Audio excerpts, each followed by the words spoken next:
नमस्कार दोस्तों स्वागत है आप सबका अपना YouTube channel PC target batch pi classes target batch में आप सबका स्वागत है। आज का जो क्लास होने वाले है विज्ञान का प्रैक्टिस सेट 2 विज्ञान का प्रैक्टिस सेट 2। तो विज्ञान का प्रैक्टिस सेट जो 1 नहीं देखे हैं वीडियो के डिस्क्रिप्शन में उसका लिंक मिल जाएगा, जाकर आप 1 प्रैक्टिस सेट 1 देख लेंगे। तो आज का जो है क्लास है साइंस का ऑब्जेक्टिव क्वेश्चन जो कि विज्ञान प्रैक्टिस सेट 2 होने वाला है, सभी परीक्षाओं के लिए उपयोगी होगी, जो कि सभी परीक्षाओं के लिए उपयोगी होगी। आप कोई भी किसी प्रकार के भी कम्पिटिटिव एग्ज़ाम की तैयारी करते हैं तो उनके लिए काफ़ी या उपयोगी होगी। तो आप सबको बता दूं कि इस क्लास में आपको जो है फिजिक्स, केमिस्ट्री एंड बायो से आपका 15 क्वेश्चन, केमिस्ट्री से 10 क्वेश्चन और फिजिक्स से 10 क्वेश्चन का कलेक्शन किया गया है। टोटल नंबर ऑफ क्वेश्चन आपका 35 हो जाएगी, 35 नंबर ऑफ क्वेश्चन है। तो वीडियो में शुरू से लास्ट तक बने रहें और वैसे विद्यार्थी जो चैनल पर नए हैं वो चैनल को सब्सक्राइब कर लेंगे और प्रेस का बेल नोटिफिकेशन ऑन कर देंगे ताकि इस प्रकार का वीडियो आपको हमेशा मिलते रहें और सीधे आप तक नोटिफिकेशन पहुँच सके। तो चलिए आज का क्लास हम लोग स्टार्ट करते हैं। चलिए क्वेश्चन नंबर 1 में आप सबका कह रहा है क्वेश्चन नंबर 1 आप सब देख लेंगे। क्वेश्चन नंबर 1 में कह रहा है कि धोवन सोडा, जिसे हम लोग बासिंग सोडा के नाम से जाते हैं, यानी कि धोवन सोडा का रासायनिक नाम क्या है। तो आपका फर्स्ट क्वेश्चन आप सबके लिए आ गया है। तो धोवन सोडा का रासायनिक नाम क्या होगा, ये दिया है सोडियम बाइकार्बोनेट, सी में दिया सोडियम हाइड्रोक्साइड और सी में दिया सोडियम कार्बोनेट और डी में दिया सोडियम क्लोराइड। तो आप सब बताएंगे कि धोवन सोडा का रासायनिक नाम क्या होगा। चलिए इसका जो राइट आंसर हो जाएगा क्वेश्चन नंबर 1 का ऑप्शन नंबर सी, ठीक है, सोडियम कार्बोनेट। सोडियम कार्बोनेट क्या हो जाएगी, तो सोडियम कार्बोनेट आपका राइट आंसर बन जाएगी, सोडियम कार्बोनेट। तो आप सब कमेंट सेक्शन में बता देंगे सोडियम कार्बोनेट का सूत्र क्या होगी, सोडियम कार्बोनेट का सूत्र आप लोग बता देंगे। काफ़ी यह इंपॉर्टेंट क्वेश्चन बन जाती है। यह एक क्वेश्चन जो है अक्सर एग्जाम में पूछा जाता है। एक क्वेश्चन आपको बासिंग सोडा हो गया, एक क्वेश्चन आपको कास्टिंग सोडा जो जिसे हम लोग खाने वाला सोडा कहते हैं, ये धोवन सोडा, और एक खाने वाला सोडा जिसे हम लोग कास्टिंग सोडा का नाम से जाने जाते हैं। ये दो काफ़ी ये इंपॉर्टेंट है, बीबीआई प्रश्न बन जाती है। तो ये 2 प्रश्न आप हमेशा याद रखेंगे, ठीक है।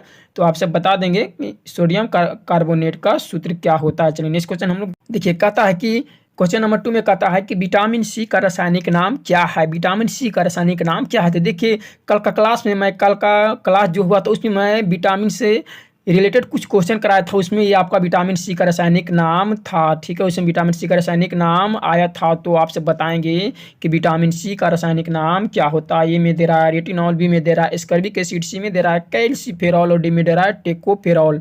तो आप सब बताएंगे कमेंट सेक्शन में कि विटामिन सी का रासायनिक नाम क्या हो जाएगा। क्वेश्चन नंबर 2 का आपका राइट आंसर यहाँ पे हो जाएगी ऑप्शन नंबर बी, ठीक है। ऑप्शन नंबर बी आपका राइट आंसर बन रही है एस्कॉर्बिक एसिड। तो एस्कॉर्बिक एसिड का आप लोग सूत्र बता देंगे, क्या एस्कॉर्बिक एसिड आपका राइट आंसर जो बन रही है ऑप्शन नंबर बी बन रही है। क्वेश्चन नंबर 2 का right answer option number B बन रही है। तो एस्कॉर्बिक एसिड का आप लोग सूत्र बता देंगे, सूत्र क्या होगा एस्कॉर्बिक एसिड का। चलिए नेक्स्ट क्वेश्चन को हम लोग देख लेते हैं। क्वेश्चन नंबर 3 में कहता है कि रतौंधी किस विटामिन की कमी के कारण होता है। रतौंधी किस विटामिन के कमी के से होता है। ए में दिया विटामिन ए, बी में दिया विटामिन सी, सी में दिया विटामिन सी और डी में दिया विटामिन डी। देखिए इससे पहले मैं 1 लीनियर प्रश्न क्वेश्चन आंसर में करवाया था, तीसरा क्लास में मैं करवाया था 1 लीनियर जो थे थ्योरी क्वेश्चन ऑब्जेक्टिव पेपर में, थ्योरी क्वेश्चन ऑब्जेक्टिव पेपर में करवाया था। तो उसमें ये सब सारे मैं क्लास करवा चुका हूँ, मैं आपको क्लास दे चुका हूँ विटामिन से संबंधित सारे टिप्स। तो जो भी मेरे दोस्त 1 लीनियर क्वेश्चन नहीं देखे हैं, थ्योरी पेपर का ऑब्जेक्टिव क्वेश्चन नहीं देखे हैं, वो जाकर देख लेंगे, वीडियो के डिस्क्रिप्शन में उसका लिंक मिल जाएगा। तो आप सब आंसर इसका कमेंट सेक्शन में बता देंगे कि बी रतौंधी किस विटामिन के कमी से होता है। तो आपका तीसरा का जो राइट आंसर यहाँ पे हो जाएगी option number A, vitamin A के कमी से होता है। तो रतौंधी यानी कि रतौंधी जिसे हो जाता है तो उसको रात के समय में कुछ नहीं दिखता है, रात के समय में उसको कुछ दिखाई नहीं देता है। उससे वैसे व्यक्ति को जिसे रतौंधी हो जाता है उसे रात के समय में कुछ नहीं दिखता है। तो विटामिन ए का सेवन करेंगे वैसे व्यक्ति। चलिए नेक्स्ट क्वेश्चन हम लोग देख लेते हैं। क्वेश्चन नंबर 4 में कह रही है कि लाफिंग गैस का रासायनिक नाम क्या है। देखिए ये सारे क्वेश्चन मैं करा चुका हूँ थ्योरी ऑब्जेक्टिव पेपर में, ये सारे क्वेश्चन करा चुका हूँ 1 लीनियर क्वेश्चन एंड आंसर में। तो आप वहाँ पर जाकर 1 लीनियर क्वेश्चन आंसर देख लेंगे। तो लाफिंग गैस का रासायनिक नाम क्या है। ए में नाइट्रस ऑक्साइड, बी में क्लोरोपिक्रीन, सी में मीथेन और डी में ओजोन और डी में ओजोन। तो लाफिंग गैस का रासायनिक नाम क्या है? तो क्वेश्चन नंबर 4 का जो आपका राइट आंसर यहाँ पे बन रही option number A nitrous oxide. ठीक है, नाइट्रस ऑक्साइड। तो 4 का राइट आंसर क्या हो जाएगा? ऑप्शन नंबर ए हो जाएगी। तो आपसे बता दें कि नाइट्रस ऑक्साइड का सूत्र क्या होता है, आप लोग कमेंट सेक्शन में इसका सूत्र बता देंगे। कमेंट सेक्शन में इसका सूत्र आप लोग बता देंगे क्वेश्चन नंबर 4 का। चलिए नेक्स्ट क्वेश्चन देख लेते हैं, क्वेश्चन नंबर 5।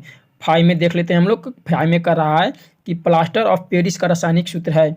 ए में कर रहा है CaOCl इंटू CL, बी में कर रहा है KOH, सी में कर रहा है 2CaSO4 इंटू H2O और डी में कर रहा है Na2SO4 इंटू 10H2O। डी में क्या कर रहा है? Na2SO4 into 10H2O। ठीक है, 10H2O। तो देखिए ये बहुत ही इंपॉर्टेंट प्रश्न बन जाती है, ये बहुत ही VVI प्रश्न वेरी वेरी इंपॉर्टेंट बन जाती है। किस लिए? क्योंकि ये अक्सर एग्जाम में पूछे जाते हैं, ये अक्सर एग्जाम में पूछे जाते हैं प्लास्टर और पेरिस का रासायनिक सूत्र।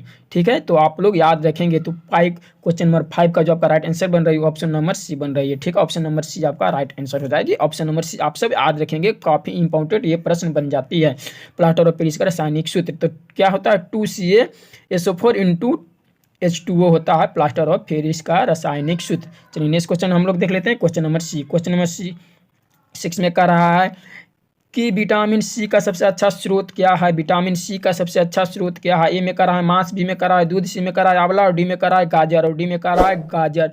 देखिए मैंने कल का क्लास में यह क्वेश्चन भी मैंने किया था कि विटामिन सी का सबसे अच्छा स्रोत क्या है। कमेंट सेक्शन में आपको मैंने उत्तर जवाब मांगा था विटामिन सी का सबसे अच्छा स्रोत क्या है। तो आपको देखिए इसमें आपका जवाब जो नहीं दिए थे, वो जो नहीं जानते उनका जवाब आज मिलने वाला है इस क्वेश्चन में। देखिए तो देखिए क्वेश्चन नंबर 6 का जो राइट आंसर आपको बन रही है यहाँ पे ऑप्शन नंबर सी। ठीक है, आंवला। क्या? आंवला। तो आंवला में सबसे प्रचुर मात्रा में क्या पाया जाता है? विटामिन सी पाया जाता है। विटामिन सी किस में पाया जाता है? तो आंवला में पाया जाता है। चलिए नेक्स्ट क्वेश्चन देख लेते हैं, क्वेश्चन नंबर 7। क्वेश्चन नंबर 7 में कहती है कि बेरी बेरी रोग किस विटामिन के कमी के कारण होता है? बेरी बेरी रोग किस विटामिन की कमी के कारण होता है? ए में विटामिन सी, विटामिन ई, सी में विटामिन B1, डी में विटामिन ए, डी में करा है विटामिन ए। ठीक है, तो बेरी बेरी एक रोग है। ठीक है, तो वो किस विटामिन के कमी के कारण होता है? कौन सा विटामिन हमारे शरीर में, कौन से ऐसे विटामिन है जो कमी हो जाता है तो जिसके कारण हम लोग को बेरी बेरी रोग पकड़ लेता है? तो क्वेश्चन नंबर 7 का आपका राइट आंसर बन रहा है option number C vitamin B1। ठीक है, विटामिन B1 आप लोग याद रखेंगे। विटामिन B1 की अगर कमी हो रही है तो आपको बेरी बेरी रोग का सामना करना पड़ेगा। तो विटामिन B1 की कमी से हम लोग को बेरी बेरी रोग होता है। काफ़ी इंपॉर्टेंट प्रश्न यह बन जाती है, एग्जाम में पूछे जाते हैं। चलिए नेक्स्ट क्वेश्चन देख लेते हैं, क्वेश्चन नंबर 8। क्वेश्चन नंबर 8 में कहता है कि वसा में घुलनशील है। 8 में कह रहा है कि वसा में घुलनशील विटामिन है। ए में विटामिन ए, विटामिन डी, सी में विटामिन के और डी में सभी और डी में क्या करा? सभी। तो वसा में घुलनशील विटामिन है। तो 8 का जो राइट आंसर आपको बन रही है ऑप्शन नंबर डी बन रही है, सभी। तो याद रखेंगे क्वेश्चन नंबर 8 का right answer option number D बन रही है, सभी। यानी कि विटामिन ए भी घुलनशील है, विटामिन डी भी, विटामिन के भी। ठीक है, तो तीनों के तीनों जो है किसमें? तो वसा में घुलनशील है, वसा में घुलने वाली विटामिन है, वसा में घुलने वाली विटामिन है। चलिए नेक्स्ट क्वेश्चन देख लेते हैं, क्वेश्चन नंबर 9 में कर रही है कि जल में घुलनशील विटामिन है। जल में घुलनशील विटामिन है विटामिन बी, विटामिन सी, दोनों, इनमें से कोई नहीं।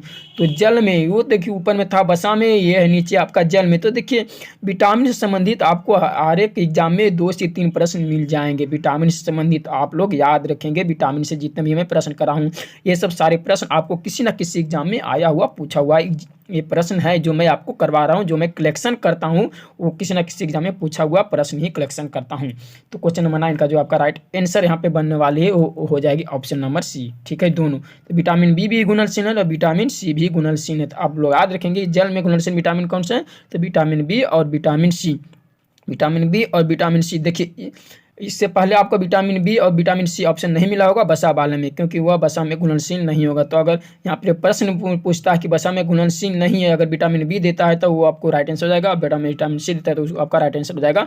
अगर प्रश्न पूछता है कि वसा में कौन से विटामिन घुलनशील नहीं है, तो अगर जल में घुलनशील पूछ रहा है तो आपका राइट आंसर हो जाएगा विटामिन बी और विटामिन सी दोनों है। चलिए नेक्स्ट क्वेश्चन हम लोग देख लेते हैं, क्वेश्चन नंबर 10। क्वेश्चन नंबर 10 में कहता है कि न्यूट्रॉन किस प्रकार का कण है?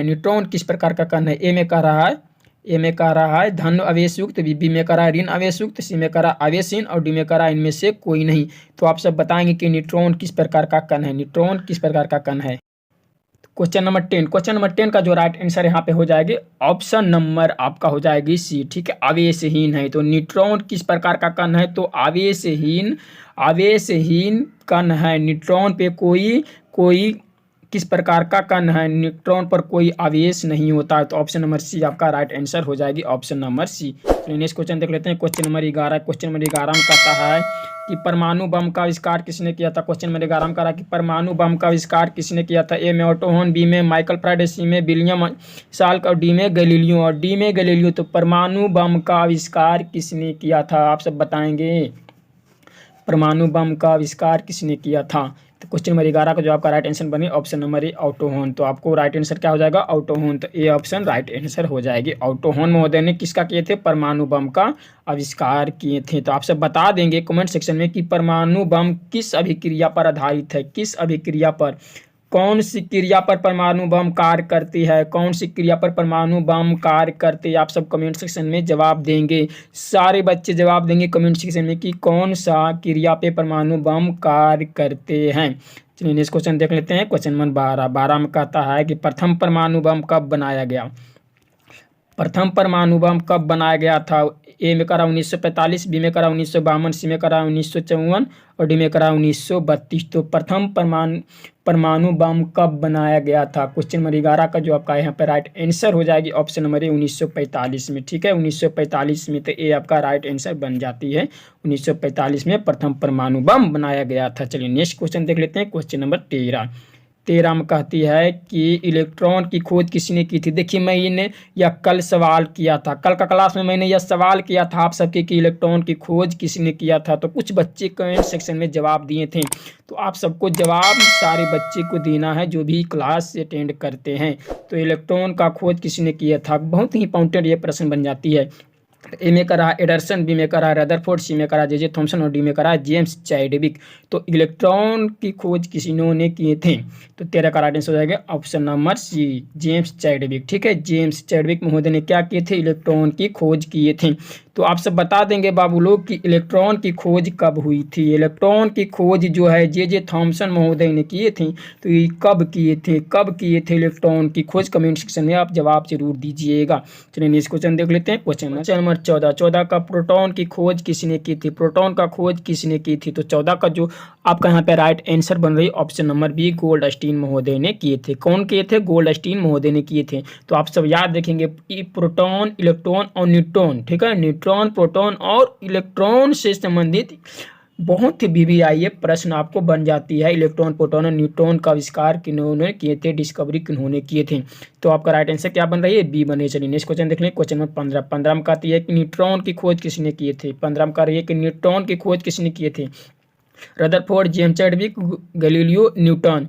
तो न्यूटन की खोज आपका राइट आंसर बन जाएगी option number B, James Chadwick. Option number B आपका जेम्स चैडविक महोदय ने किए थे। तो याद रखेंगे इलेक्ट्रॉन, प्रोटॉन और न्यूट्रॉन, तो ये तीनों बहुत ही मस्ट वीवीआई प्रश्न ये बन जाती है, ठीक है। इलेक्ट्रॉन, प्रोटॉन और न्यूट्रॉन अक्सर एग्जाम में पूछे जाते हैं। चलिए नेक्स्ट क्वेश्चन देख लेते हैं कि पोलियो के टीका का खोज किसने किया था। पोलियो का पोलियो के टीका की खोज किसने किया था। 2 बूंद जिंदगी के लिए, पोलियो का क्या है, 2 बूंद जिंदगी के लिए एक टीका अभियान चलाया था। तो उसने इसका खोज किन्होंने किए थे। ए में जॉन हैरिसन, बी में जॉन ई साल्क, सी में जे थॉमसन और डी में जेड जॉनसन। डी में कहा जेड जॉनसन। तो पोलियो के टीका का खोज किसने किए थे। तो 16 का राइट आंसर हो जाएगी option number B, John E Salk महोदय ने किए थे। तो ऑप्शन नंबर बी आपका राइट आंसर हो जाएगी।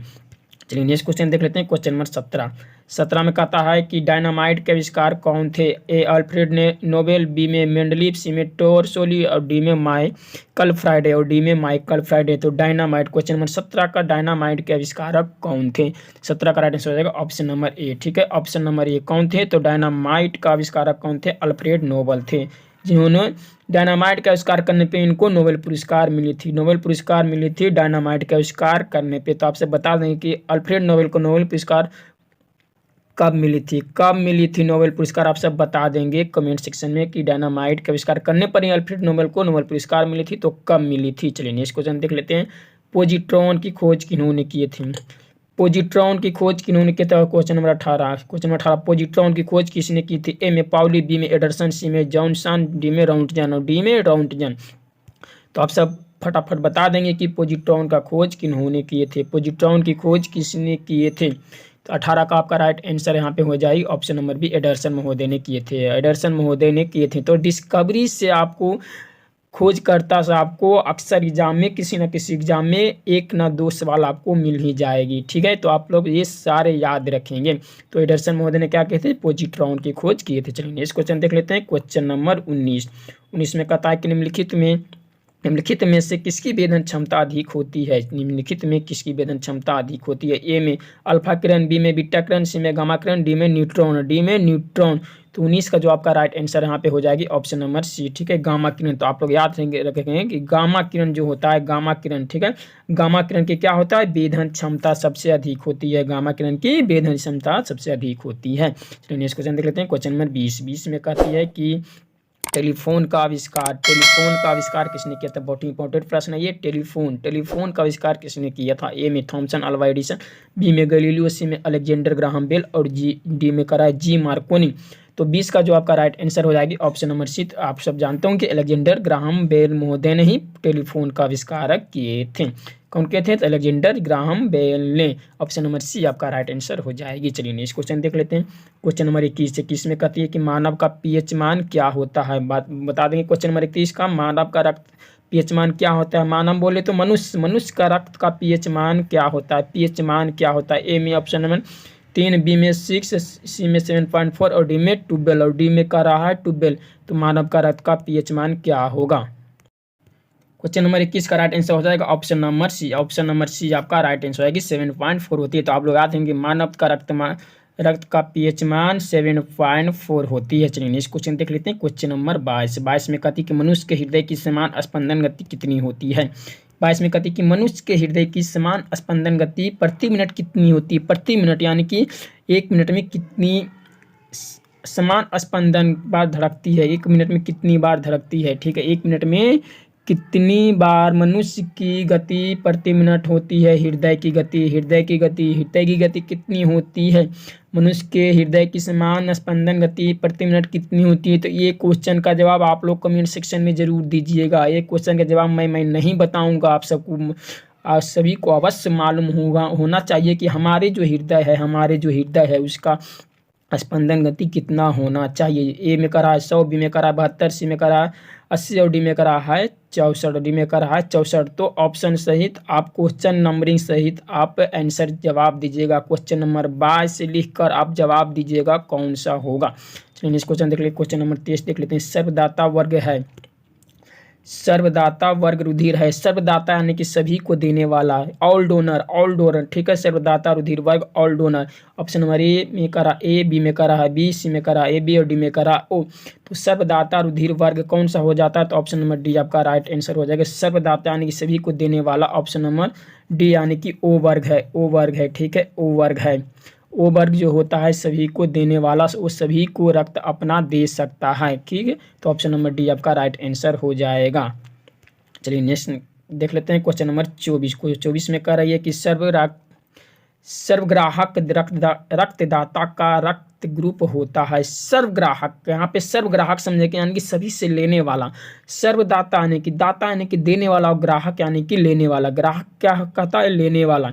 तो सर्वग्राहक रक्तदाता का रक्त ग्रुप होता है। ए में करा है ओ, बी में करा है ए बी, सी में करा है बी और डी में करा है ए। तो सर्वग्राहक रक्तदाता का रक्त ग्रुप क्या होता है। तो 24 का आपका यहाँ पे राइट आंसर हो जाएगी option number B, A B होती है, ठीक है, ए बी होती है सर्वदाता का। तो आप लोग ध्यान देंगे, ब्लड ग्रुप से ये रिलेटेड सारे प्रश्न है, ब्लड ग्रुप से रिलेटेड ये सारे प्रश्न है। चलिए नेक्स्ट क्वेश्चन देख लेते हैं, क्वेश्चन नंबर 25 में आपको कह रही है कि क्वेश्चन नंबर 25 में एक ए बी ग्रुप वाला व्यक्ति खून दे सकता है। ऑप्शन नंबर ए में ए और बी को, बी में केवल ए बी को, सी में ए बी एवं ओ को, और डी में इनमें से सभी को, और डी में इनमें से सभी को। तो क्या कर रहा है, ए बी ग्रुप वाला किस व्यक्ति को खून दे सकता है। तो 25 का जो आपका राइट आंसर यहाँ पे बन रही ऑप्शन नंबर बी, सिर्फ ए बी को ही दे सकता है। तो वैसे ग्रुप वाले जिनका ब्लड ग्रुप ए बी है वो सिर्फ ए बी ब्लड ग्रुप वाले व्यक्ति को ही अपना खून दे सकते हैं, किसी को और को नहीं दे सकते हैं। सब सारे को कौन दे सकते हैं, तो ओ ओ ब्लड ग्रुप वाले जो व्यक्ति हो सारे को डोनेट कर सकते हैं, चाहे वह ए बी हो, चाहे बी हो, चाहे ओ हो, सारे को ओ ब्लड ग्रुप वाले वर्ग वाले डोनेट कर सकते हैं, लेकिन ए बी वाले सिर्फ ए बी को ही डोनेट कर सकते हैं। देखिए मैं आपको एक सर्किल बताता हूँ, उससे आप सारे को याद रखिएगा, ए बी कौन है, बी कौन है और ओ कौन है। तो मैं आपको एक सर्किल बताता हूँ।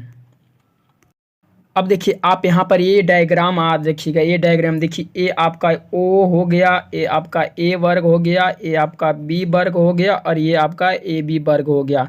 देखिए ओ सभी को डोनेट कर रहा है, ओ डोनेट कर रहा है ए को, बी को और ए बी सभी को कर रहा है। देखिए यहाँ पे आप डायग्राम से समझ सकते हैं कि ये ओ वर्ग का जो है वर्ग ओ का है और ये ए का है, ये बी वर्ग का है। तो ओ देखिए ए को भी दे रहा है, बी को दे रहा है और ए बी को भी दे रहा है, ए बी को भी दे रहा है।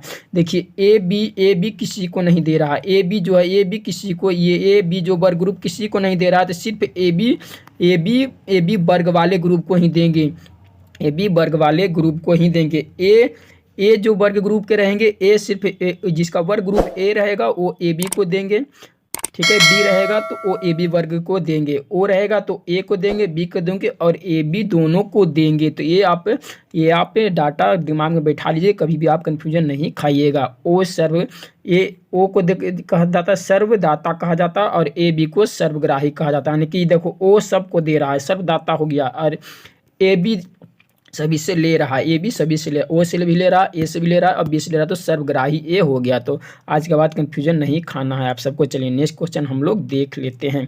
क्वेश्चन नंबर 26 में कहता है कि ओ रक्त समूह वाले आदमी का रक्त किसे दिया जा सकता है। देखिए आपका ये प्रश्न आ गया, ठीक है। तो आप सब बताएंगे कि ओ रक्त वाले जो है 26 में कह रहा है कि ओ रक्त वाले आदमी का रक्त किसके दिया जा सकता है। तो आप ये कमेंट सेक्शन में जवाब खुद बताएंगे। मैंने अभी आपको डाटा समझाया कैसे ओ रक्त वाले किसको दे सकता है। ए में कह रहा है रक्त समूह वालों को, बी में कह रहा है बी रक्त समूह वालों को, सी में कह रहा है ए बी रक्त वालों को और डी में कह रहा है इनमें से सभी समूह को और डी में कह रहा है इनमें से सभी समूह को। तो आप सब कमेंट सेक्शन में इसका जवाब जरूर दीजिएगा कि ए ओ रक्त वाले वर्ग समूह किसको दे सकता है, किसको दे सकता है, ठीक है, अपना खून। चलिए नेक्स्ट क्वेश्चन देख लेते हैं। क्वेश्चन नंबर 27 हम लोग देख लेते हैं। चलिए सवाल में कहता है कि मानव शरीर में रक्तचाप निम्नलिखित द्वारा नियंत्रित किया जाता है। क्या कहता है कि मानव शरीर में रक्तचाप निम्नलिखित द्वारा नियंत्रित किया जाता है। ए में एड्रीनल ग्लैंड द्वारा, बी में थोराइड ग्लैंड द्वारा, सी में थाइमस द्वारा, डी में कॉपर्स लटियम द्वारा, कॉपर्स लुटियम, क्या डी में कह रहा है कॉपर्स लुटियम द्वारा। तो 27 का जो आपका राइट आंसर यहाँ पे हो जाएगी ऑप्शन नंबर ए हो जाएगी, क्या ऑप्शन नंबर ए, ठीक है। एड्रीनल ग्लैंड द्वारा क्या किया जाता है, मानव शरीर में रक्तचाप द्वारा नियंत्रित किया जाता है। चलिए नेक्स्ट क्वेश्चन देख लेते हैं। क्वेश्चन नंबर 28 में कहते हैं कि इंसुलिन की कमी से कौन सी, इंसुलिन की कमी के कारण होने वाला रोग है। ए में बेरीबेरी, बी में डायबिटीज, सी में कैंसर और डी में एनीमिया। तो इंसुलिन की कमी से कौन सा रोग होता है। क्वेश्चन नंबर 28 का right answer option number B diabetes होता है, ठीक है। इंसुलिन की कमी से डायबिटीज रोग होता है। ये डायबिटीज रोग होता है किसकी कमी से, इंसुलिन के कमी के कारण होता है। चलिए नेक्स्ट क्वेश्चन देख लेते हैं।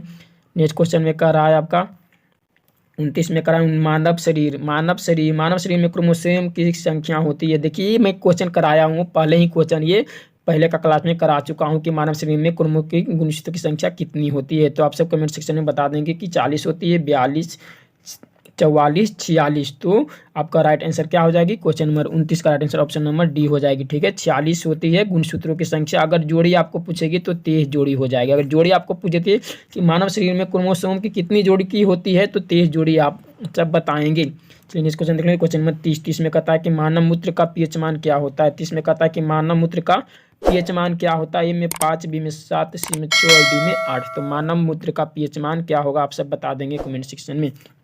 चलिए 30 का राइट आंसर होगा ऑप्शन नंबर सी 6 होता है। मानव मूत्र का पीएच मान क्या होता है तो 6 होता है। चलिए नेक्स्ट क्वेश्चन देख लेते हैं।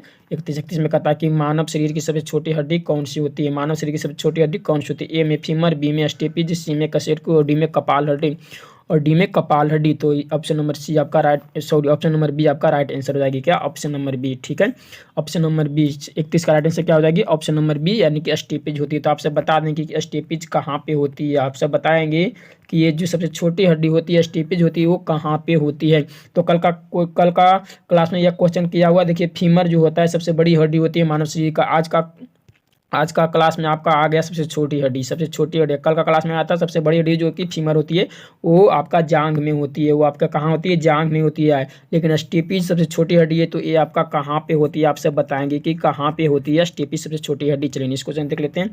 32 में कहता है कि मानव शरीर का समान तापक्रम होता है, ए में 38 डिग्री सेल्सियस, बी में 98 डिग्री सेल्सियस, सी में 37 डिग्री सेल्सियस और डी में 98.6 डिग्री सेल्सियस। तो कल का देखिए क्लास में आया था कि मानव शरीर का समान तापक्रम कितना होता है, वो आपको फारेनहाइट में दिया हुआ था। ठीक है, फारेनहाइट में वो आंसर आपको दिया हुआ था। तो मैं कल का क्लास में क्वेश्चन या आपसे पूछा था कि मानव शरीर का समान तापक्रम जो होता है सेल्सियस में कितना होता है, डिग्री सेल्सियस में कितना होता है। तो कुछ बच्चे का तो आंसर सही आया था, तो जिनका गलत आंसर था वो आप जान लेंगे कितना होता है। तो मानव शरीर का समान तापक्रम होता है, क्वेश्चन नंबर 32 का जो आपका राइट आंसर हो जाएगी option number C, 37 degree Celsius होता है। ठीक है, 37 डिग्री सेल्सियस होता है। ठीक है, 37 डिग्री सेल्सियस। और फारेनहाइट में कितना होता है, फारेनहाइट में कितना होता है, 96.6 डिग्री फारेनहाइट होता है। ठीक है, तो कल का क्लास में यह क्वेश्चन आया हुआ है। चलिए इस क्वेश्चन देख लेते हैं कि 33 इंसुलिन स्रावित होती है। इंसुलिन स्रावित होती है कहाँ से, इंसुलिन स्रावित होती है 33 में कह रहा है कि इंसुलिन स्रावित होती है ए में पैक्रियास अग्नाशय में, बी में पैराथायरॉइड में, सी में यकृत में और डी में प्यूटरी में। और डी में प्यूटरी में। तो इंसुलिन स्रावित कहाँ से होती है, 33 का आपका राइट आंसर हो जाएगी ऑप्शन नंबर ए। ठीक है, पैंक्रियास जिसे अग्नाशय कहते हैं, पैंक्रियास यानी जिसे अग्नाशय कहते हैं, वहाँ से इंसुलिन स्रावित होती है। इंसुलिन स्रावित कहाँ से होती है, तो पैंक्रियास से होती है। चलिए नेक्स्ट क्वेश्चन देख लेते हैं। क्वेश्चन नंबर 34 में कहता है कि लाल रक्त कण निर्माण होता है ए में अस्थिमज्जा में, बी में प्लीहा में, सी में यकृत में और डी में हृदय में। तो लाल रक्त कण आरबीसी, जिसे हम लोग आरबीसी के नाम से जानते हैं, लाल रक्त कण आरबीसी। ठीक है, आरबीसी का निर्माण कहाँ होता है, तो 34 का आपका राइट आंसर हो जाएगी ऑप्शन नंबर ए, अस्थिमज्जा में होता है। याद रखें कि आरबीसी का लाल रक्त का कण का निर्माण अस्थिमज्जा में होता है। आप सब बता देंगे कि आरबीसी यानी कि लाल रक्त कण का जीवन काल कितना होता है, जीवन काल आप सब बता देंगे, जीवन काल कितना होता है आरबीसी का जीवन काल कितना होता है, आप सब बता देंगे। आप सब बता देंगे कमेंट सेक्शन में। निर्माण तो अस्थिमज्जा होता है, तो लाल रक्त कण का जीवन काल आप सब बता देंगे। ठीक है, जीवन काल कितना दिन का होती है। चलिए नेक्स्ट क्वेश्चन देख लेते हैं। 35 आज का लास्ट क्वेश्चन, आज का लास्ट सवाल, इस क्लास का लास्ट सवाल कि एक वयस्क मनुष्य के रक्त की औसत मात्रा होती है। एक स्वस्थ मनुष्य, एक वयस्क मनुष्य के रक्त की औसत मात्रा होती है। ए में 3 से 4 लीटर, बी में 4 से 5 लीटर, सी में 5 से 6 लीटर और डी में 6 से 7 लीटर। तो एक वयस्क मनुष्य के रक्त की औसत मात्रा होती है। तो 35 का आपका राइट आंसर आएगी ऑप्शन नंबर सी, 5 से 6 लीटर होती है। ठीक है, 5 से 6 लीटर होती है। आप लोग याद रखेंगे 5 से 6 लीटर होती है। चलिए आज का क्लास में इतने ही। तो ऐसे विद्यार्थी जो क्लास को पूरा देखे हैं उनके लिए बहुत बहुत धन्यवाद, और अपने दोस्तों को क्लास शेयर करते रहें ताकि उनका भी तैयारी अच्छे से हो सके, और न्यू बच्चे क्लास ज्वाइन कर लें, चैनल को सब्सक्राइब कर लें और प्रेस का बेल नोटिफिकेशन ऑन कर देंगे। चलिए आज कल का नए शीट के साथ आप सबके लिए हाजिर हूँ। जय हिंद, जय भारत।